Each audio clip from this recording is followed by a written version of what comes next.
ভোলু, ভোলু, কি করছো তুমি? এদিকে আসো, এদিকে আসো, তোমাকে দেখাই একটু বন্ধুদেরকে তুমি কি অবস্থা করেছো নিজের একটু দেখাই। দেখো গাইস, ভোলুর একটা খুব বড় অ্যাক্সিডেন্ট হয়েছে।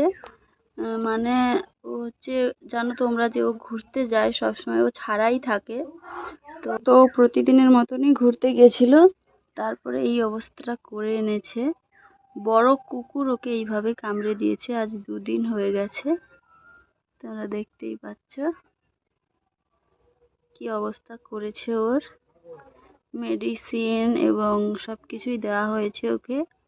দেখতেই পাচ্ছ এখন অনেকটা কমেছে। তো প্রথমে যখন এসেছিল ওকে দেখা যাচ্ছিল না, তো তাই জন্য ওকে বেঁধে রেখেছি যাতে না ও কোথাও যেতে পারে। দেখতেই পাচ্ছ কি অবস্থাটা করেছে নিজের।